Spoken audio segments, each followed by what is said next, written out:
please. Just say when to hit play.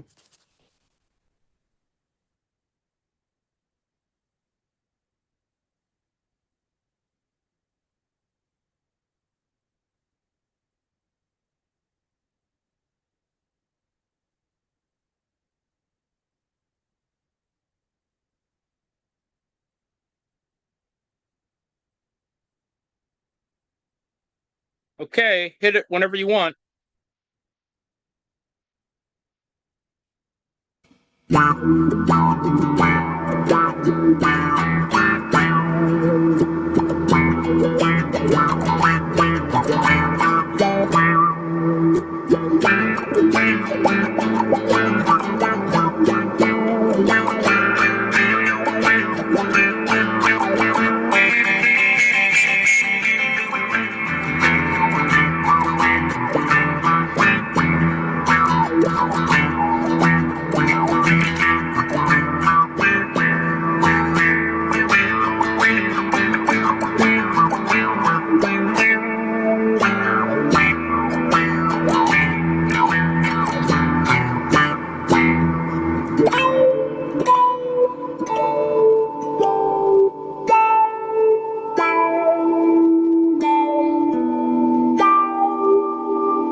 Good evening and welcome to the After Hours show. My name's Joe in Norway. I'll be your cook this evening. I'm joined by Ann Lee, a retired college professor and a community member at the Daily Kos. They're a member of the National Council of Independent Scholars and is a contributor to the book, The Political Economy of Art, Making the Nation of Culture. And we're also joined by Arjun from the Deep into History podcast to provide some historical perspectives. Oh, let me kill the share. Oh, there we go. All good. I've got some touch issues with these latex gloves here going on.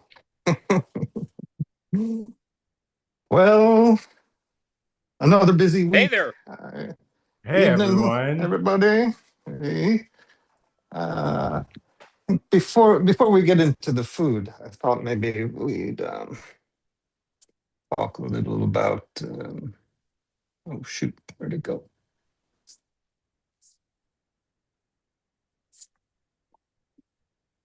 Nakba Day. Today is the Nakba, the catastrophe of the Palestinian. It's marking the 78th anniversary of the ongoing displacement, ethnic cleansing, and genocide of the Palestinian people by the state of Israel and its proxy, the great Satan, the state of Israel, which has no defined borders. The day before was Jerusalem Day. It's the Independence Day for Israel on the Gregorian calendar, anyways. But today, Israel celebrated by Lebanon was welcoming a ceasefire extension as Israel bombed it. So Lebanon has welcomed a 45-day ceasefire extension as Israel continues to attack, killing at least 11 people today. And oh shit. Just killed my whole setup. God damn, there is one thing about keyboard shortcuts that all you mouse lovers out there are advantaged with. You can just wipe everything out and just a click. Joe, we didn't notice anything, man. Don't worry. Yeah. Well, no, I had a bunch of shit to share, and now it's all gone. Oh God. Anyways, I was. Had you not said so, no one would have known. So this is on you. Exactly. 100%. Exactly. Right, Ann? 100% I'm verbally talking to myself here. But just on sort of positive note, I just wanted to read a little bit of message that was sent out by Standing Together. It's this activist group in Israel Palestine. It's a mixture of Jewish Israelis and Palestinian Israelis and Palestinians in the occupied territories, and they're working together on various actions. But this is from Alon Lee Green. He's one of the founders of this group. I just left Jerusalem. Hundreds of Standing Together activists were in the Old City today to provide, this is yesterday, to provide protective presence to Palestinians facing settler violence on a notoriously dangerous Jerusalem day. We accompanied people through the streets, stood outside shops and homes, documented violence, helped families and children get home safely, and physically blocked attacks before they could escalate. Everywhere, violent settlers turned, expecting Palestinians to be vulnerable and alone. They instead found organized Jewish and Palestinian activists standing directly in their way. For hours today, thousands of settlers flooded the streets of the old city, calling, quote, death to Arabs, unquote, shoving people in the street, damaging, it's a fucking nightmare. Damaging stores and homes. People who are used to roaming through Jerusalem unchecked suddenly found hundreds of organized people standing in their way. They found Jewish and Palestinian activists working together to build the kind of future we urgently need, a shared struggle for an end to the occupation and wars, and for real peace, equality, and justice for everyone here. What we built today in Jerusalem showed exactly what our movement is capable of. We brought hundreds of activists to fight settler violence in real time while continuing to build the organized Jewish Palestinian power needed to change this reality at its root, to end the occupation and achieve real Israeli Palestinian peace. So that's today. It's so sad. But today, oh, where's all my notes? Oh lordy. Before we get into more politics, I thought I'd talk about my springtime weeding. Some more weed eating this week. If you haven't man. This is the if you best haven't news noticed of the week. If you haven't noticed already, oh crap! I've lost more of my notes. Where is these? Jeez. I'm never going to remember the Latin names of Texarkana. This comes from Arabic word for bitter herb, which might actually be Persian way back, but somehow that's the Latin word references Texaroma something or other. And on the opposite side, we've got our friend, the stinging nettle, from the Erythritacea family. Lost my notes. Sorry. We've got some, I would say, rather difficult vegetables to work with today. Weeds, essentially. But I thought what I would do is make dandelion and stinging nettle soup. Oh, so those are dandelions. Okay, I thought it was wild garlic for a second. Okay, I got you. No. So we've got dandelions, which are kind of a little too late. So if you can get them when their buds are down here, and you harvest this, you've got essentially something akin to an artichoke. Oh, You can just nice. cut off So it's the like an root there. artichoke You can heart. eat the whole. You can eat the whole thing. The taller it gets, the more bitter it becomes, and you can also deep fry these, pickle them. So as long as they're tight, you can pickle them. So today, what I'm going to do, we're going to cook some of the greens and the roots. it's not a lot to work with here, and I've already. You got to wash it and then wash it again and then wash it some more, and you might get most of it off, but you don't necessarily have to peel them because more won't be left with anything. But no fears. I've I've got a few extras in case we can just pick and choose. Well, thank God But you only if have a few extra. Been busy weeding, get some we more see. of these. So so what I'm going to do is we're going to chop up some of the roots, and next week maybe we'll save this part, the heart, for a stir fry or something. We'll do some outdoor cooking next weekend. Oh And yes, then yo, Joe, please do show like uh, because like it's always artichoke hearts, but I would love to know what to do with dandelion hearts.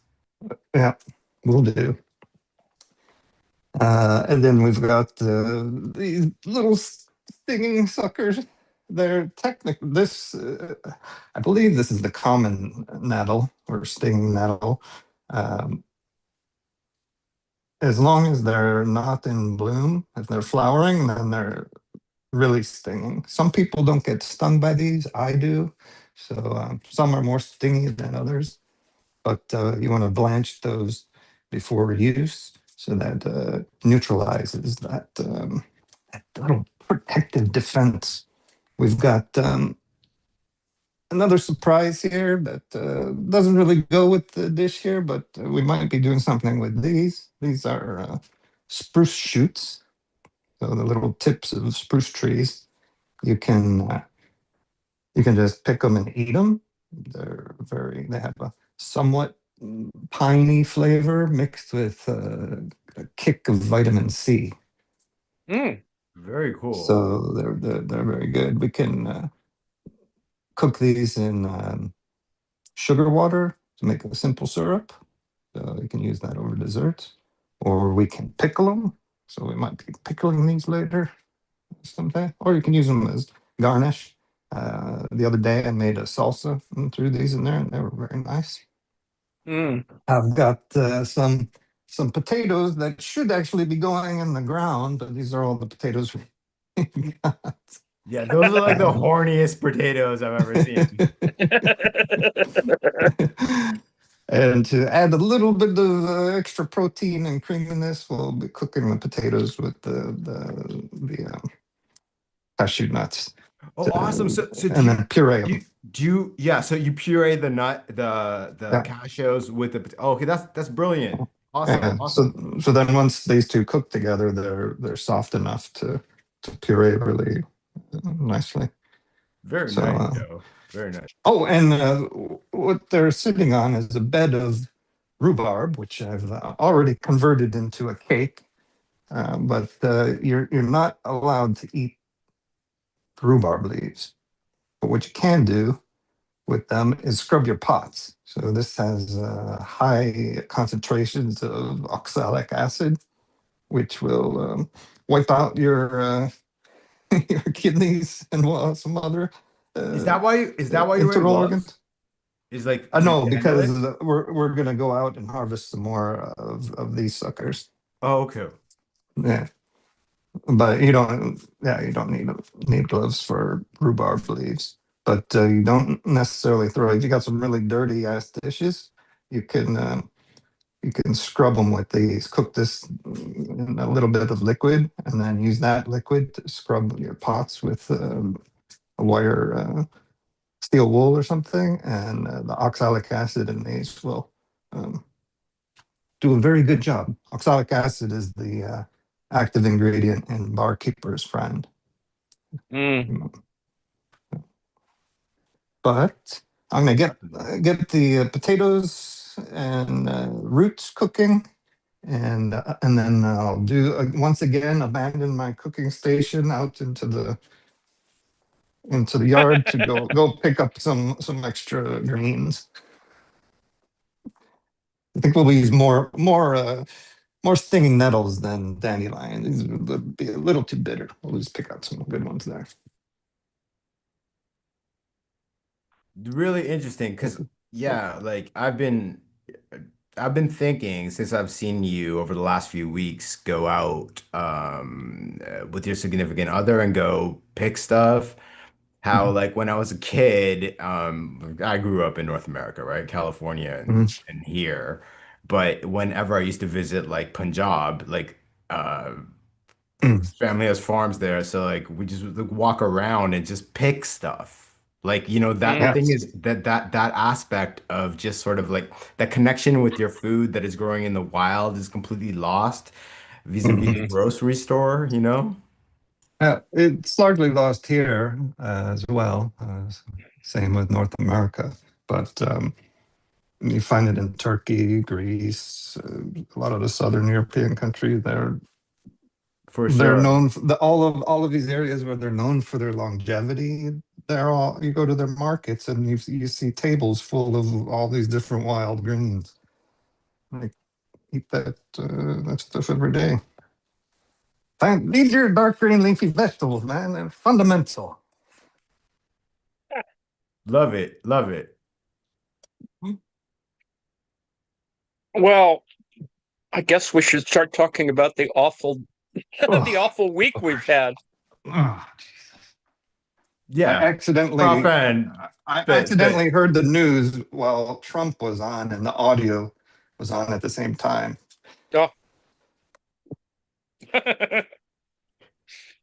What Well, was the latest insight into the Trumpian brain?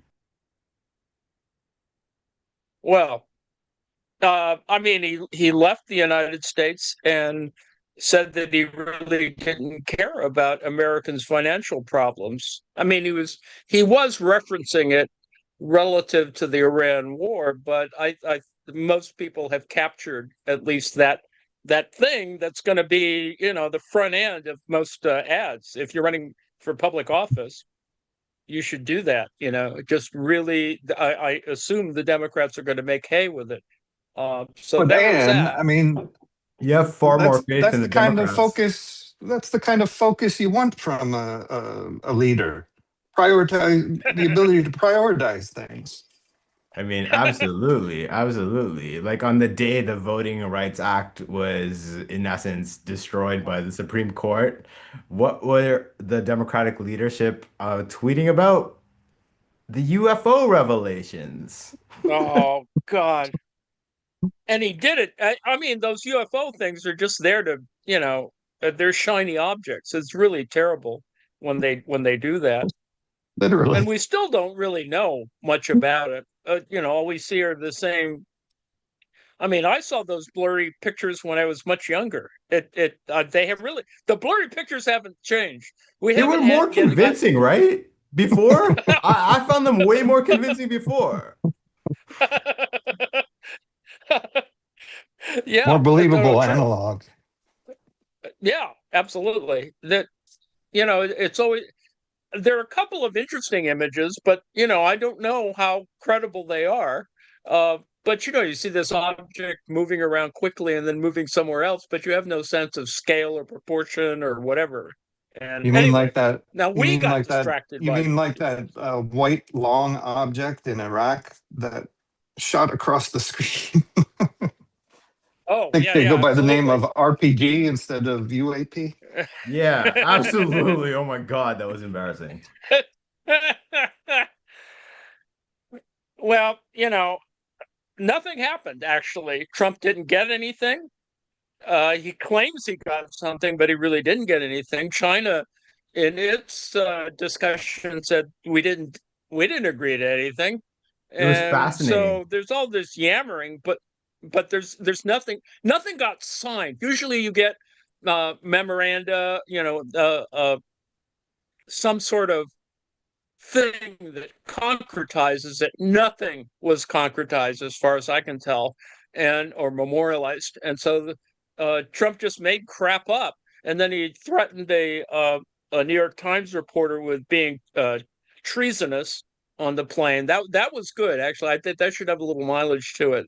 Oh, Um, do tell. And what was the context? I think I missed that. For treasonous for what? well, he was doing his little what is Babble, Scrabble, whatever the hell it is, uh, uh, Gaggle. on the plane. Gaggle, Gaggle. that's it. When he comes up to the where the press is sitting in their little area, and they kind of wander around and ask him fairly decent questions. And when he finds one that he doesn't like, he insults the person asking the question. So David Sanger of the New York Times asked him about well, I can't remember what the lead in is. Damn it. I think it was asking about the credibility of what Trump was doing, and Trump decided to just attack him. Did you really get anything done? And Is that the he one? just went off. Is that the one where he was like, "Oh, you're just a stupid reporter. You're so stupid." Yeah, yeah, Because yeah, I heard a very absolutely. brief clip. Okay, okay, yeah. Yeah, That that's the one. the meeting with China was really, really fascinating because I think what you're Mm, seeing is like a rebalancing of like shifting global alliances mm. because despite what Trump says, and it's obvious to everyone on the planet, uh, he has accelerated the US's, especially in the context of the Iran war, the US's decline drastically. And Oh, yes. yeah, and somehow he still thinks that like they are like the US is in the Winning. driver's seat. What more interesting about the decline was that she decided to talk about decline, and then right to Trump's face. I mean, in the same session, he's talking about America's decline, and Trump doesn't defend America. People should really get onto that. Okay, And then please ask me about the trap. oh, yes, I like researched all of it. deep into history, should tell us about Thucydides' trap. Right. So, President Xi, sorry, Prime Minister Xi, President, Prime Minister, President. President, President. forgive me, President Xi, in his response to, because Trump was the guest, Trump spoke first, and you know we all heard it. It was like blather. Um, And then President Xi, went in his very short opening remarks, suggested that it would be a very, very bad idea for China and the United States to fall into the Thucydides trap. What this refers to, Thucydides was recorded basically the Peloponnesian War. So after the Persian, Thermopylae, like the Persian invasion of Greece, Athens had been burned to the ground, and Xerxes burned Athens to the ground, but it was eventually repulsed. But which basically left Sparta as the only like major power for a short time. But Athens quickly rebuilt, and rather than working together, um, Sparta attacked Athens, and it created this 28-year long brutal war where they ended up destroying each other and in essence, empowering Persia because they ended up both of them took money from the Persian Empire. Um, Mm. and that Trump didn't understand, and I don't think most from the coverage, correct? I would love to know your thoughts about this, guys. But from the coverage, it doesn't seem even like the talking heads in the media truly understand what they were saying, what Xi was saying. Because in my opinion, what Xi was saying was that like Taiwan is irrelevant. We're talking about like how the world will work forevermore, basically, for the rest of our Mm. lifetimes, anyway. Right, right. Well, in some ways, by just doing this one little event, it's elevated some other people in, everyone went off looking for the Wikipedia reference to it and found Graham Allison, who Oh my God, I love you. wrote. I was bitching to someone about that today. Literally what you're talking about. Go on. Sorry. Well, Graham Allison wrote one of the better books about the Kennedy administration and the Cuban Missile Crisis, among many other things. But this particular thing he brought up, I mean, other people have brought this trap thing up before, but Allison sort of elevated it to the sense that, because he framed it in, kind of standard terms about Right, the like in terms of like hegemon 14, gets, 14 wars. threatened and right, right. Yeah. And that this is not an unusual thing that happens in history. It's just that at the present moment, America appears to be in this thing, and then she decided to point that out. And I'm sure there was a guy in the Chinese government sitting there. Well, how are we going to do this? America's in decline. How are we going to screw them in this speech? And they worked this out, and then Trump just rolled over, which is really the more interesting thing. And he tried Mm. to recover when he posted in the evening. Oh well, it's just so articulate and blah blah blah blah. And the Yeah, decline what? was only happened during the Biden administration. Yeah, The that was decline only awesome. happened during the Biden administration. What he literally It's said just was really what bizarre. President Xi was talking about was the Biden administration. He respects me, he respects us. We are the hottest country in the world still.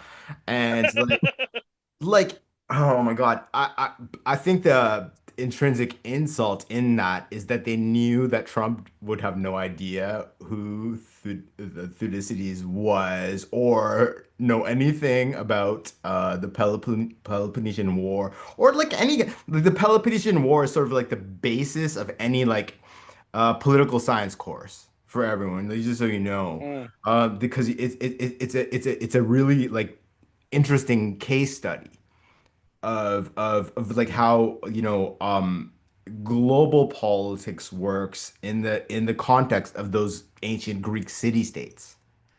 Mm. Yeah, I mean it's a cautionary tale and clearly applicable, in the post World War II period. But anyway, Trump punted. It essentially sort of encapsulated the whole problem of going to China. I mean, they were committed to going to China, and they had assumed in their scheduling that they would have wiped Iran out, and Iran would have capitulated, and Right. it would be all good. Well, it's not all good, and it's all reversed. That is that. Uh, the only thing that they agreed on was, well, Hormuz should be a little bit more open, but they didn't write anything to threaten Iran or anything. So that's and the other side story, which is it's interesting that Trump mentions it, but no one else has sort of there wasn't any kind of thing going on in the background talking about this, and it's actually quite fascinating, but it'll probably distract people for far too long. Was the idea of selling oil from Alaska to China, and that was sort of an interesting thing that they gave Trump to sort of yammer about, and Yeah, that's really all that happened. and it's so nuts and it's so preposterous because there are already pipelines literally from Siberia to China. Right? Like they're literal pipelines. They Yes. don't need American oil. I think for Oh. China's case, it's LGN, like li liquefied natural gas, but they have apparently like 6 months of Mm. strategic reserves and are ready to go. And what I also thought was hilarious, and as you said, wasn't picked up by the media, was the fact that he brought like all these like CEOs with him Oh as yeah. like a muscle move. Like, like, okay, all of these companies Mm. have factories Absolutely. in your country. So they're coming here, they have my back, and therefore this will give me some leverage in the context of the embarrassing loss to Iran, right? And nope, not true. It didn't work at Didn't. all. Because like China's like, Nope. okay, fine, we can nationalize whatever. We have all your technology already.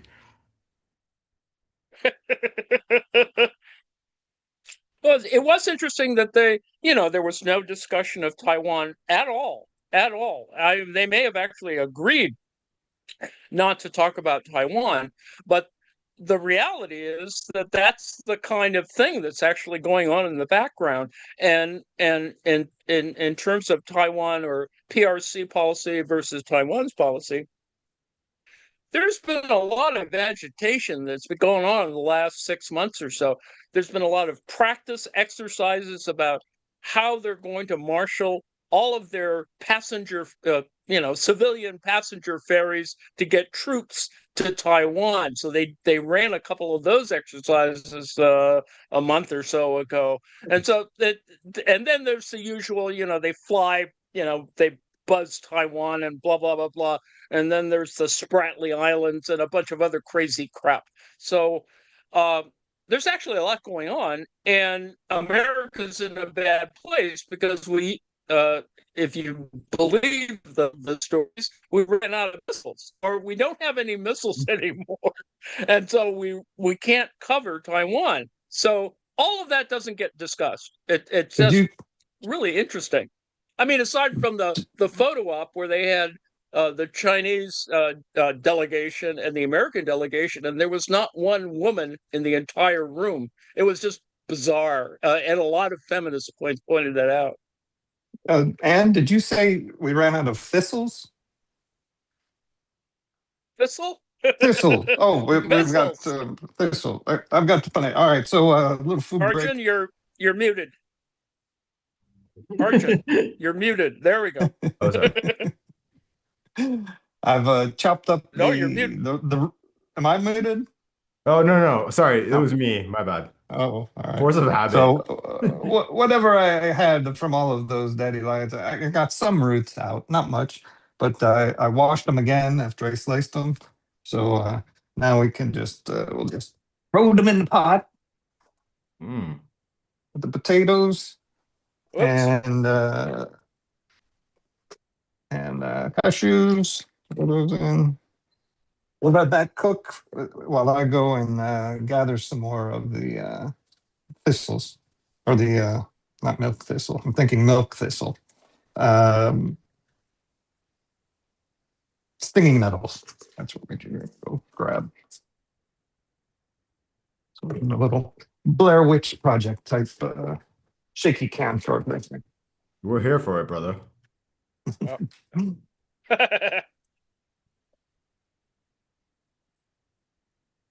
Alrighty. But yeah, I I think like if you were to like I'm asking you, like I want to know your opinion. Like this was the most embarrassing state visit for an American president that I can ever remember. Like including when like Bush had like the reporter threw like a shoe at him in Iraq. Oh, right. Absolutely. As historic as that. Forgot about that one. Bush That was a the good first one. Pop in Japan. There are embarrassing things that happen on these trips, but this is, it's an own goal that necessarily, I mean, they were sort of forced to do this meeting, and they tried to they've done the best they can, I think, with this particular thing, and they managed to get even more humiliated because, Trump doesn't speak up when, she refers to America in decline. And they did something. What is it? They did meet him at the plane. Unlike what they did something. I've You lost mean with it. all like the children, They did. all the children that were Oh yeah, when all the children showed up, they pick one up. There's just the weirdest, I mean, China bizarrest did this thing. so well because they unblocked their state media completely for any Oh post yes, that's that right. was making fun of Trump, akin to like Iran's Oh Lego God, videos. And oh my God, bonanza. they ripped like the US to shreds. And the Oh, problem for Trump is that Americans and the West in general were all loving those tweets. They're gonna like Hegseth got ratioed by like a tweet about someone had said like it's so someone the translation was that someone had said it's so hilarious that Trump is surrounded by children, comes in, the first thing he says is those children are wonderful, and meanwhile the Epstein files in the background, right? Yeah, there we Shit, go. what's this? Komatsu. Oh, damn it. Oh, the neighbor Oh no, the neighbor boy left his toys out again. And backhoes. right on my stinging nettles. Oh Well, God, Oh, you should have put up a sign. there's yeah, no, no, no. I would go to war with that neighbor. We can't. We love our neighbors. Or some city slickers that are very, very helpful for the heavy machinery that they help us out with. We just put a garden in under a week. Oh, there's a few.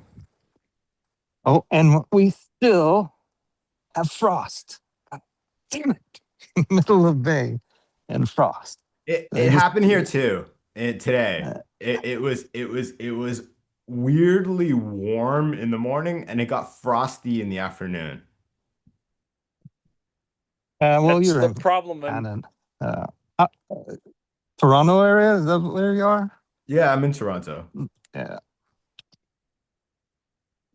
Hold on. the northern tier of or the Indeed. southern tier of the 51st state. Anyway, yes. Oh, oh! Instead of soup, if you guys are not into making soup and the arduousness of it, you can just make tea with stinging nettles. Um, my one of my offspring said it resembles chickpea water. I don't know if that's a compliment or not, but it Yeah, I tastes like don't cooked know if that's a chickpea water. compliment. Well, aren't you? Well, you can use chickpea water in a particular dish, right? Because I think you mentioned that before. Aquafaba. That Yeah.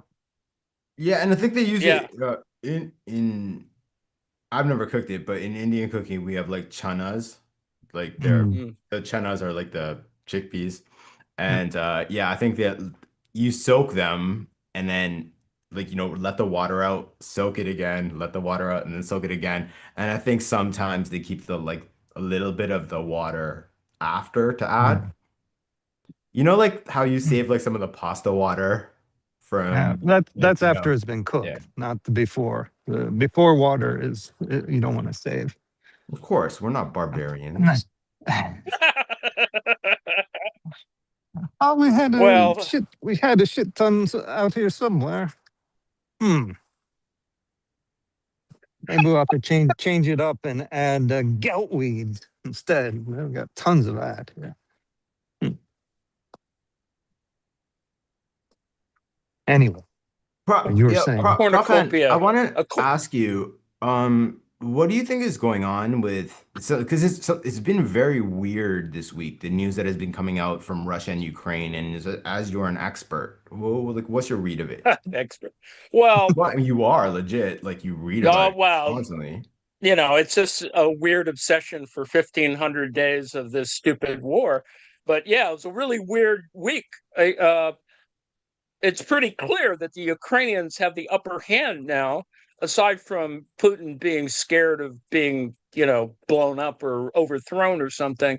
But it you didn't have the kind of they overcompensated. Let's look at it that way. They had the dueling ceasefires, and then there were still attacks during all through the ceasefires. I mean, there was a little lull, but then the Russians overcompensated and in 2 days sent 1,600 drones at the Ukrainians. So It a was the lot of largest stuff. attack they've ever done, right? On Ukraine? Oh no, not they went up to 1,000 Okay. in one day. And so that's not the 1 day record, but it might be the 2 day record because they tend to do a lot of them and then do less. They taper off. Whereas in this one, they went from 700 and blah blah blah to 900 and blah blah blah.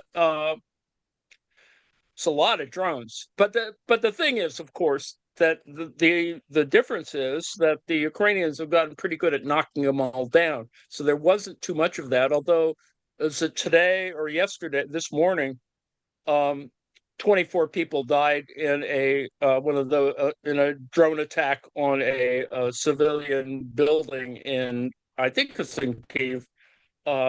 So it's a pretty nasty little piece of work that occurred, today. Uh, the Russians, it's just interesting. They backed off on some of their things, and then the think tanks are going, well, there's all this other stuff going on, and they're making excuses.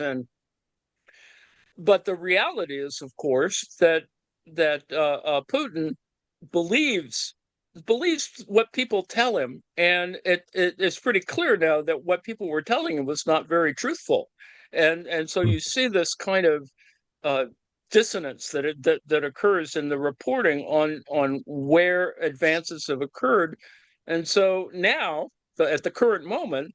Russia's losing ground. They gained ground in one place, and then it got. But I think, on Toto, there's been a loss, so they had to back up to their claim to Donetsk for Right. and they they really don't have much to stand on. I mean, they yammered about it, but no one was going to listen to them clearly because uh, and then they tried to force Trump again into trying to convince the Ukrainians to give up, which is just it's nonsense. They've been doing this for months, and Trump's not going to do it because he doesn't have anything to threaten Ukraine with. And now that Ukraine has all these allies and the EU or whatever, the Europeans are supporting uh, uh,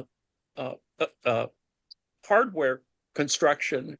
There's not much there, and of course, the Ukrainians have made these little interesting gains. They sank another ship.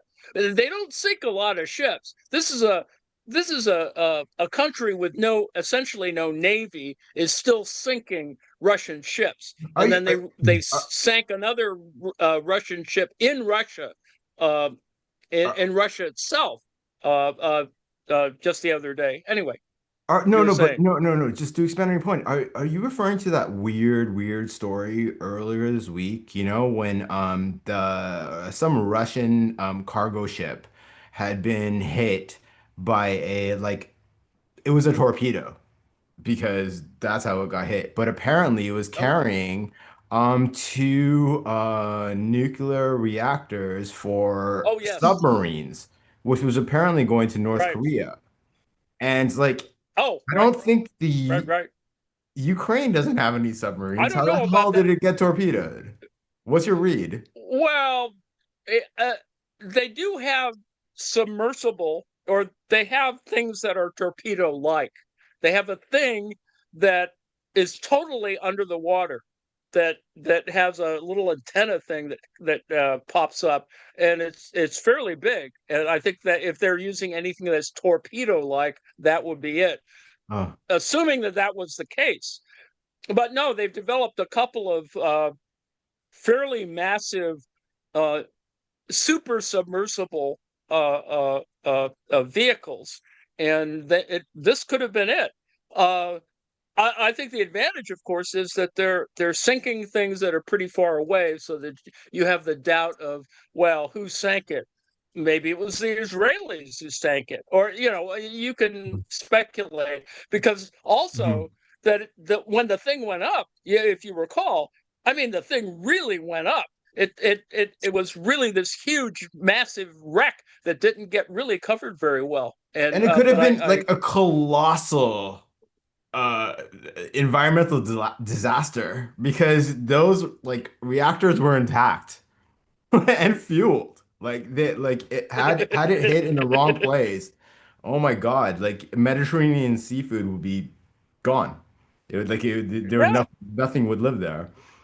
There's Well, also another interesting aspect to this, is that apparently, now this is just a rumor, but from what I've read, and I'm a nerd, so I read a lot. is that if you noticed lately, the Hezbollah drones have become suddenly like extremely quiet and very, very accurate. The FPV, the first Mm, person drones, mm. it's rumored that Russia gave Iran several tens of thousands of these. And Yeah, apparently they have funneled them to Hezbollah, which is why Israel can advance in Lebanon. it makes perfect sense because that was the recent report, and they did it because they were worried that the U.S. was going to do a ground invasion. So yeah, they gave them a whole bunch of this stuff. That it's the same type of stuff, the FPVs that they're using in Ukraine. Um, the difference, of course, is, and this raises an interesting question about the Israelis, is why aren't the Israelis using what they probably have in terms of electronic warfare to stop that? So there's a bunch of other things going on. Yeah, Because I would apparently they go ahead. can't. Yeah, because the Israelis are used to, yeah, as you said, you can do electronic warfare to disturb the signal. They're not used to what's been happening in Ukraine with these very, very thin what are they called? Fiber optic cables? What are Fiber optics, right? yeah. Cables. Yep, So absolutely. yeah. And apparently some of them like last like for 200 kilometers. It's insane. Yeah. Yeah. And See this thing going. Anyway. yeah, so like they apparently like they can't adapt. So they're stuck. And in the meantime, all this like slaughter is going on there while everyone's claiming there's a ceasefire. And Israel gets booed at Eurovision, but might win because apparently I'm not into this. The girl I was talking to last night is, and she was explaining to me that Israel cheated. So Really? yeah, Surprise, surprise. Well, apparently I mean, there's a way to use well, all your 10 advantage votes or in one disadvantage direction. that that well, Eurovision voting has a combination of voting, right? It has a an internal voting, it has some other national voting, and then it has the phone voting, which I'm not sure how the percentages work, but I assume that it's pretty obvious. This goes back, years. The idea of crowding, overwhelming the phone a phone voting system. Yeah, Eurovision's Um, crazy. Like I had no idea Australia was part of Europe. None. Like, Hey, I hey, guess hey, what are you I'm guys not going on? well read. Eurovision's a completely apolitical event. What are you guys politicizing this thing oh for? No, yeah. wait. Okay, You're European. I think you you're might have just politicized it by adding Australia Scandinavian, to the mix. Scandinavian. Oh God. Well, You guys yeah. are making it There's an sound like underlying current here. sports. Our Is pod politics by other is means. amused by Eurovision. Anyway, just because it does incredibly bizarre and campy things, and it's kind of like stuck in this anachronistic place where Definitely. and it's kind of like weird Vegas. Well, if to an American, it's like Vegas on acid, and it's quite odd. Let's put it that way. So Eurovision. Extraordinarily odd. Extraordinarily odd.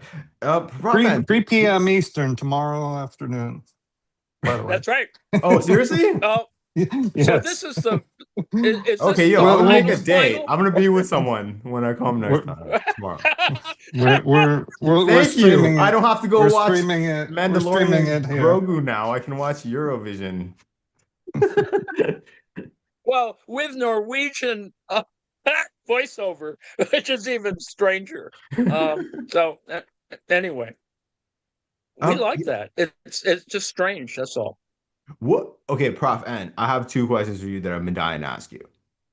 Okay, what is your read on the CIA director going to Cuba? I think today or Uh, yesterday. And the second part of that, I think yeah, it really ties in.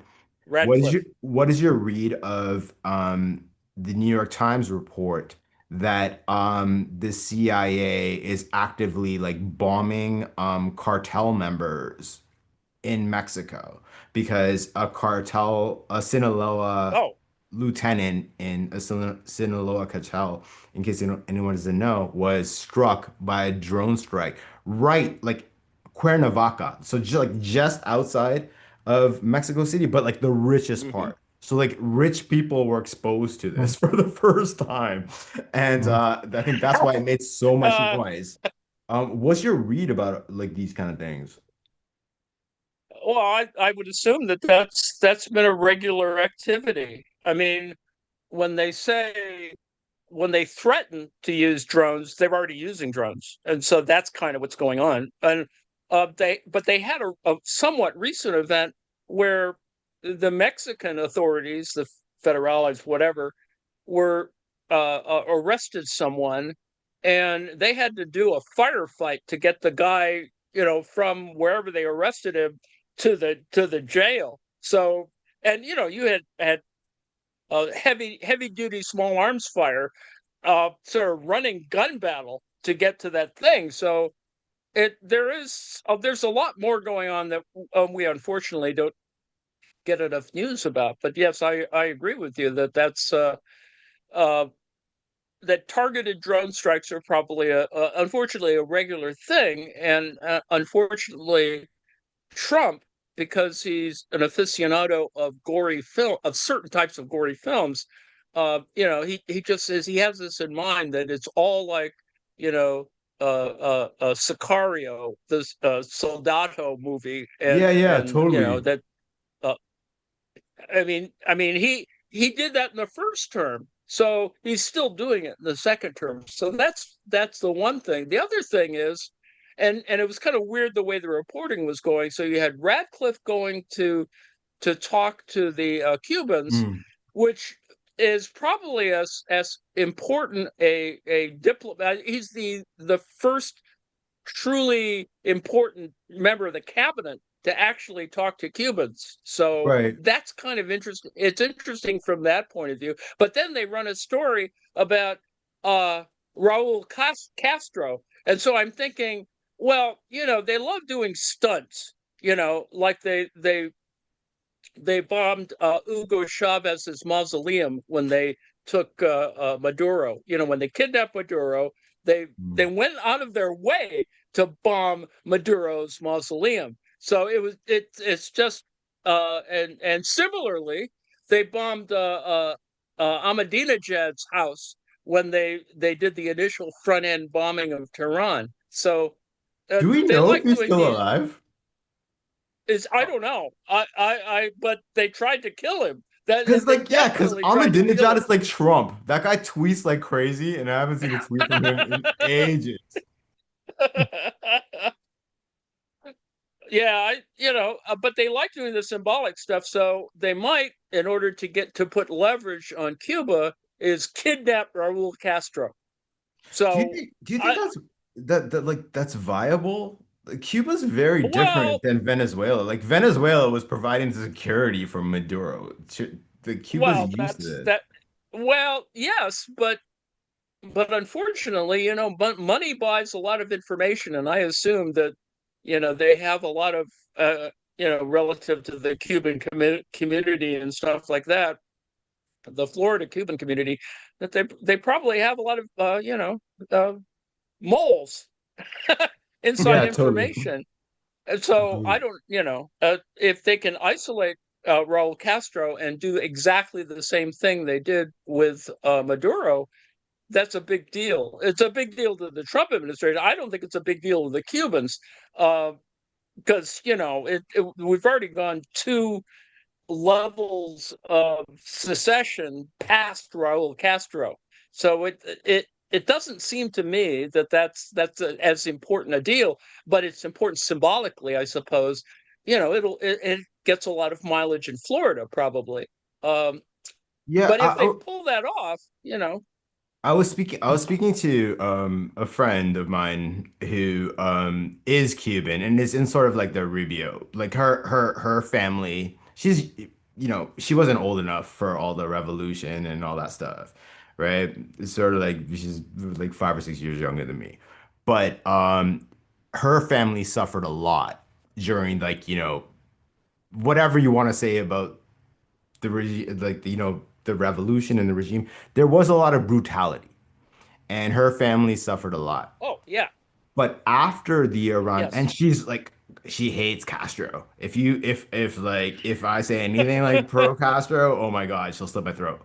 But she, after witnessing the Iran war, she's like, I don't want them to do that to Cuba so that I can go back. Like, I don't want Cuba to be destroyed in order to save it. And I Right. think that kind Well, of I feeling don't. is going around the world right now. Well, but you see, I think that they really believe that they can do it. That they have the U.S. believes that it can do all of this force stuff really swiftly and efficiently, and we've seen in Iran that they didn't or wouldn't be able to do it. I mean, I don't think Cuba can defend itself as well as Iran. I mean, I know Right. that they've for But decades this is. I mean, obviously, yeah, of course, they're not even remotely like Iran's a middle power, and Cuba isn't. But at the same time, it seems like an insane risk to do something like an invasion now of all times, given the Well, fact that like the it was. U.S. military is stretched to its limit. Well, no, I think they can afford to do a stunt, and that's kind of what they were probably doing at the front end when they did Venezuela, is that they were, scouting to do Cuba next, and then, then they got conned into doing Iran. I think the schedule, you see, they're off schedule. I think Right. The Trump administration is sort of off schedule. They had to do Iran for a bunch of other reasons that we can yak about, I suppose. But it may have been Epstein. It could have been a bunch of other things. But it's clearly not in their timetable to have done Iran and then go back and do Cuba. I think Cuba was the next deal because they had all the stuff in place to do it. Um, you know, kidnap Maduro, then maybe either kidnap Raul Castro or assassinate him. It There makes are no these sense. little He's things that they want. 94. It makes no sense. I, hey, Like hey, he's it's all 94. Like what are you symbolic. doing? No, if you're going to bomb Ahmadinejad's house and you're going to bomb Hugo Chavez's mausoleum, it's clear that they love the symbolic stuff. For the record, I am not pro Iran or pro Ahmadinejad, but he is like I a mean, Iranian prick on social media on the scale of Trump. And I'm glad oh, he's absolutely. not, I think he's not dead because he trolls so Well, well. I mean, he's a terrible guy. I mean, he said, Terrible. he had no sense of it. His one time when he gave that speech at Columbia, it was Oh like, God. uh, you know, that Holocaust denier. Like fuck that guy. and everything. He was attacking all kinds of crap, and it was really well. Anyway, yes, No, as he said at that speech, Prof. Aaron, he literally said, I'm not saying that uh, what I'm saying is true. I'm just saying it requires more research. More research. More research. You heard him say more research 70 times during that speech, oh God. Uh, including about the Kennedy assassination, which was awesome. That was great. oh. Well, it's always something that you can sort of poke at Americans with, and yet we really sort of don't. There has been no real revelations with new material being released, and they're doing it essentially to offset Epstein anyway. So there's that. And nothing's working. Like if No. you no, like if you even think of like these UFO revelations, like nothing. No one gives a shit. Like excuse me, no one cares. And because like what is it? Okay, fine. There's something flying around in our space that we can't figure out. People are having trouble feeding themselves and keeping shelter on their heads. You know what I mean? Like it doesn't matter. And it's very, it's like it's Well, like our entire ruling class takes all public opinion from Twitter, which is now X. Sorry, I should say within a South African accent. X, the everything app that is just bot networks. It is insane, but they're still there because I think the people who cover them, the reporters that cover them, that have created like these huge followings, they're still there. So they want to get in contact with them, and they're getting this warped view of what the public oh mood yeah, is.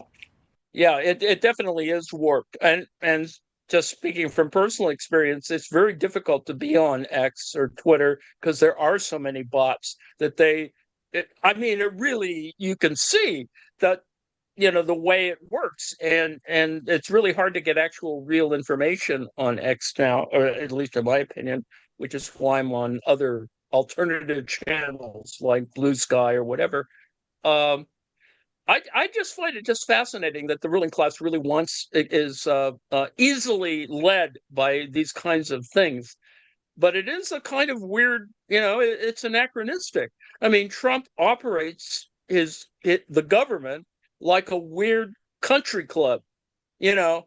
I mean, he's willing to talk about how his acting attorney general kept him out of jail at a meeting where there were cops. It was to celebrate Police Week or whatever it was, and so he's just I don't know. It was just strange, and he obviously wanted to inaugurate his little, I paved the Rose Garden plot. It's out on his little plaza. Um, Everything is a distraction. Yeah, And and the yo, other story of this week okay. is that they're still rolling with the permissions to put his stupid arch in. I mean, they really are moving along to without any approvals or anything. They're already trying to do stuff for the I arch, I which is love really like odd. nothing describes the American moment right now than building a victory arch absent a victory. Right? Like it's just it's Yep, preposterous. It's absolutely. so stupid. It's so stupid. We live in like the stupidest time. Like take some solace in the fact that in the multiverse we live in the craziest one. We're just cursed to. But yeah, I don't know. Like I think apropos of what you were saying, I think it's a function of the fact that like in essence, if not the head of the country, but if you look at the general politics of the entire world, really, the backbenchers, the real power brokers, are a gerontocracy. And they finally now got used to Twitter, right? And like they don't understand that it's fundamentally broken and changed. Yes, I agree with you. I think that they're still behind. Fortunately, they're behind. I mean, I think that's they're still doing Project 2025 is exactly that. It's this laundry list of all the things the right wing has wanted to put in or do to screw with, and it's a wet dream for them to be able to, oh well, we're going to intimidate people, we're going to throw people in detention centers, we're going to deport. I still don't understand why mainstream media makes any kind of deal about why we're sending deportees from Latin America or Central America to Africa. I mean, the Because only they're reason all why they're doing traumatized. it, They're traumatized. what And come on, let's have I some mean, compassion for the mainstream the, media. Okay? They got dressed to the nines, were expecting a wonderful evening out, and then some guy ran past the Secret Service, got shot at 8 times, and they're forever traumatized. So they can't focus on anything. Come on, let's have a yeah, moment. that's probably true. That is probably true. Well, we've Like discovered they're that at least ridiculous. the guy got a round off. That was at least one thing that we know now.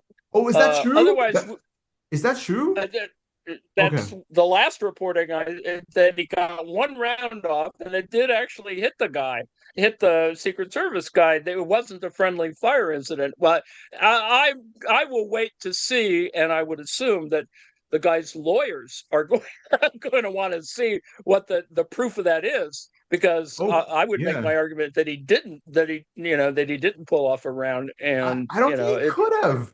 Like that new video came out, this week or very late last week of there was a police officer, not a Secret Service agent, walking with a dog to the door right outside where those are they called magnetometers, the metal detectors, yeah, yeah, where the Secret right. The Service, metal the first, detectors, magnetometers. Yeah. yeah, the first checkpoint. The dog barked. And the police officer just like shut the fuck up. He pulled him Oh away. And God. then Oh. immediately that guy runs out through the thing. Like it's like okay, the incompetence makes it a conspiracy. Like to me, like I'm not a conspiracy theorist, but I can understand why people think it is. I it, I don't know. Yeah, I think I agree with you. I think the press has been traumatized and cowed into, not making a big deal out of the obvious craziness that is going on. And clearly deterioration. I mean, I think it's pretty clear how not with it Trump is, but the fact is, during his lucid moments, he's causing so much more damage. But anyway, that's kind of the way we're going. Yeah, and like apropos of what you're saying, like when the mainstream media actually does investigative journalism and they're verified and all that, what's happening in New York right now? There are massive protests outside the New York Times building because of the Uh, story about basically systemic rape of Palestinians in Israeli prisons. That was And by yes, Christoph's. Yeah. yeah, exactly. Nick yeah, Kristof. Yeah. And the New York Times like yeah. rarely gets the back of their reporter to this extent, but they're like, no, this is true. This happened. Oh, yeah, yeah, absolutely. Well, they see it as Happenings this is ongoing. Abu Ghraib over again. It's the same business, and it touches far too many buttons to it sends off lots of signals, and they probably have a decent source and a different decent amount of evidence for this too. I mean, and I mean it's just incredibly awful, and but we've become numb to it because we see it pretty much daily. That well, all of the awfulness in Gaza, and it's not, and it's kind of asymmetric. Well, it really is asymmetric. Anyway, Absolutely. without So getting into as we're coming to an end, Joe, your yes, food looks great. I yum. just want to point out, it's like, because you guys know I'm social media brain poisoned on politics. I want to point out that the war between Candace Owens and Erica Kirk continues, and there's some really, really hot gossip this week. I Oh. will catch you guys up next time we speak. Joe, that looks Well, so yeah, good.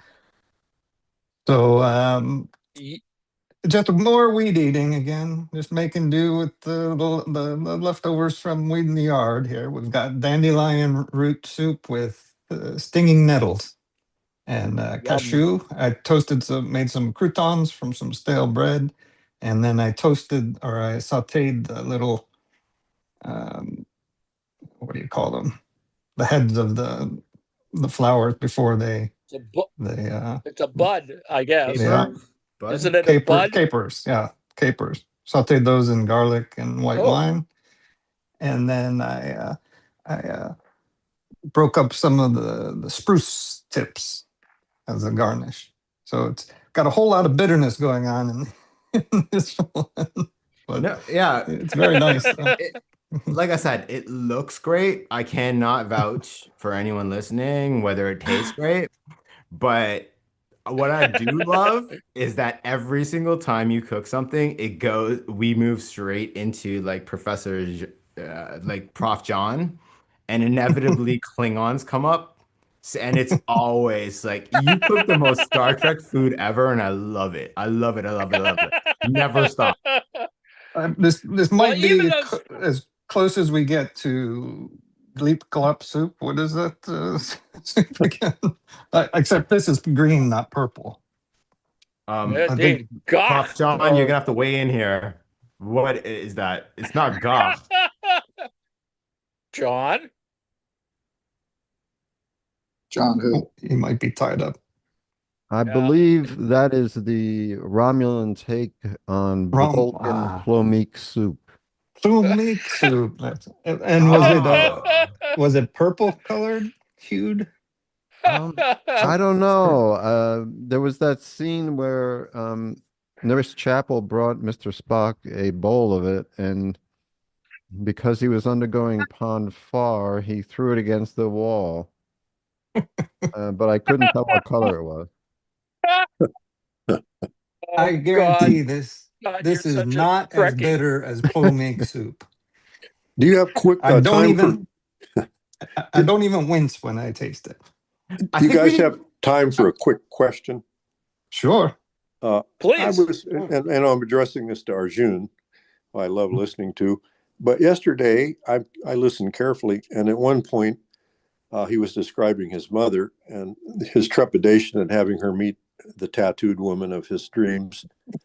And he mentioned that just one thing. he mentioned that recording this. Can I answer this when we're not? He mentioned that his mother. Okay, well, please, no, go on. No, Let me hear the question. James, no, that's private. Let me hear the question. It's okay. Fine. He mentioned that his mother was a literal princess, and I just wondered if you were a part of Persian royalty. I'm not Persian. No, my mother is Yavanna. She's part of a family from literally descended from Seleucus Nicator, the prince who ended up winning the funeral games after Alexander the Great died. So there was a population that stayed behind. So like my mom has like blue eyes. I'll post a pic for you. My mom, I'm the darkest person in my family. And we're all Indian. Like I'm literally am the darkest person. Oh, my God. mom, my uncles, they all like have like blue, green, or gray eyes. You know what I mean? Like Wow. they are light skinned. I have an aunt that is blonde, like blonde. And there's never been any sort of like mixing during the imperial period because my family was well entrenched in the power structure when the Sikh Empire fought the British. So it's like there's never been any sort of mixing. So yeah, no. Where was I supposed to go with this? Well, I was just wondering if you were from some royal strain, because you said your mother was a literal princess. No, she is. Yeah, she is a literal princess. Okay, I get it. In Punjab, if you go to these villages where they the ancestral lands and stuff, they won't even let her, like, if it's raining and she's getting out, they don't do this for me, but if she's getting out of a car, someone will come throw like whatever they're wearing on top of a puddle so she doesn't have to step into it. Right. So wow. That's what I meant. Like it's not she's not royalty, but because amongst her people, she's regarded as such. I see. Excuse me, isn't her son supposed to do that for her? I'm on the other side of the car, man. How am I supposed to get over there on time? Well, Joe, you made something that also has, Norwegian possibilities, because those spruce tips are kind of that. There's a lot of that sort of stuff that tree stuff that winds up in in Norwegian cooking, right? Oh yeah. And your presentation, as always, brother, incredible. Look at that. It's beautiful.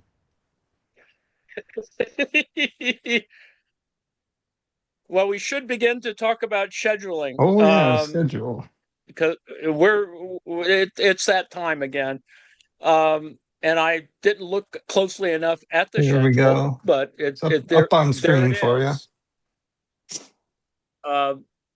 So anyway, there's at the bottom of the hour, we're going to have after my dinner, and that is my dinner with Andre, and because John is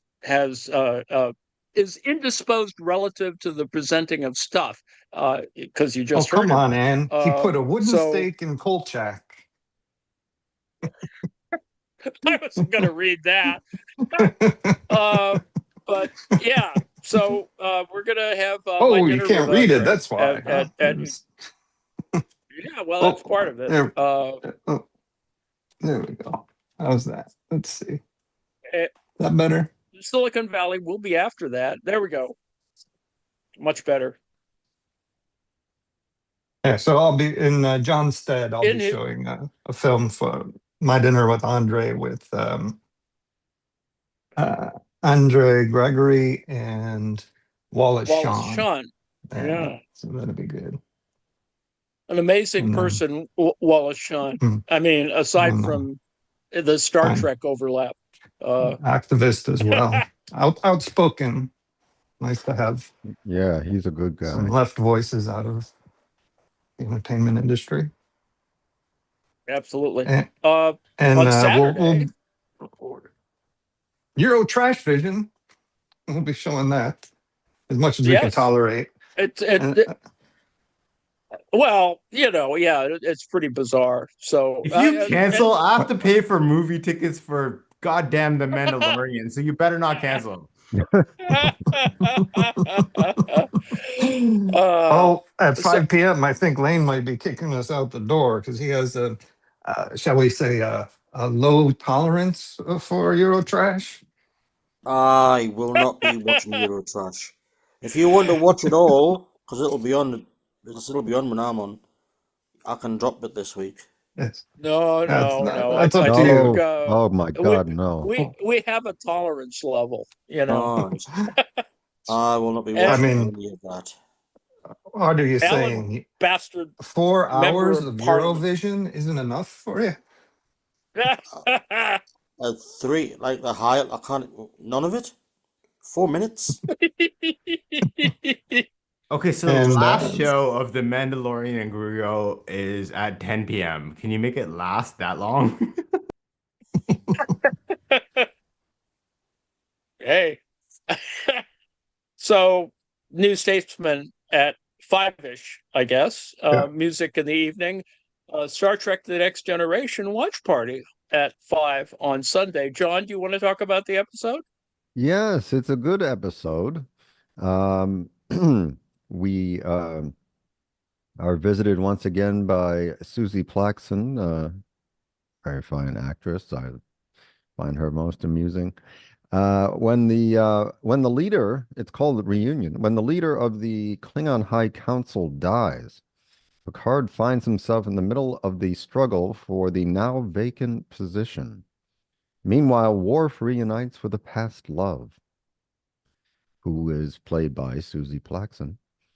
We meet Robert O'Reilly, who has a set of eyes you will not forget. Patrick Massett, Charles Cooper, who we've seen before, and we'll meet John Paul Stewart for the first time. And I think Right. last time. Excellent. 7 p.m. after that is what are you going to play, Lane? Ooh, I'm back. Porridge. We're carrying on with Porridge. That's Ronnie right, Barker Porridge. as the inevitable Norman Stanley Fletcher. Absolutely. Half of the Barkers. The Indeed. humorous recidivist. Half of the 2 Ronnies. Yes, absolutely. Yes. That's all good Yes. stuff. Let me quickly go through the rest of our weekly schedule. On Monday at 8 p.m. I don't know if Nate may or may not be here to talk about it. We're looking at Malcolm Harris's book on Palo Alto. which is a fun book, an interesting book, and one sort of that something that one needs, I think, to sort of think about, particularly if you're older, to fill in the blanks in that history. On Tuesday, Bruce is back for the Red As Hour, last and week's that showing, but yeah. yes, yes, I know. This past week, I suggested something, that I was amused by, I guess, John Barth. So I don't know if Bruce is here to talk about that. The Barth No, story was good. Yeah, we'll have a short story. I don't have one picked yet, but there will be a Red Hour Tuesday night at 7 o'clock Central. Yes. So All right. be there. So be there, be square. On Wednesday, I will be doing something related to, I think, actually I have it all set up, but I can't remember what I set up. Another thing on semiotics, but it'll be, I think, useful. It's more of my looking at a collection of things on Charles Sanders Peirce, semiotics, economics, and I'm trying to fill in the last blank, and eventually I'll get there with de Saussure. But anyway, and ultimately it's all still has a Marxian kind of thing to it. So there's that. And Thursdays we have Bring the News at 7-ish. So that's our week. We're getting close to the end here. We have 10 minutes to go and until dinner with Andre, and we have this nice dinner to lead us out with. We Were there will any? try. Oh, yeah. I was just We going to will try ask if to there were keep. any other questions Oh, are there from the any other chat. questions or interventions? Are there interventions? Is there chat stuff? Barbarians, yes, indeed. Yeah, come on, yo, guys, bring the conspiracies. Let's go. Did Erica Kirk cause Israel to make Trump invade Iran so she could get her husband assassinated? Wow. Bring it, bring it, bring it, bring it. Whoa, Wow. that's a That's stretch. bizarre. Oh. Although there's a front end to the Erica Kirk conspiracy theory, right? Because she was a beauty pageant thing, and that some people have suggested that there was some nefarious reason why she got hooked up with Charlie Kirk. But anyway, that's another story. And her mother worked for the CIA and her father works for right. Raytheon. No wonder Candace there we Owens go. could just riff on this forever. And And I Erica wish, did a promo video for the CIA. guys, if we had no morals, we could be so rich right now. It annoys me every day. Oh God. All right. I Well, think on that's we'll talk more about that next week, I guess. Let me say trust that me, we will try and do better dig next deep week. on that. Yeah, the Thucydides Kirk. We'll do that for 5 minutes. He's Kirk. Yeah. Love you guys.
Are we off?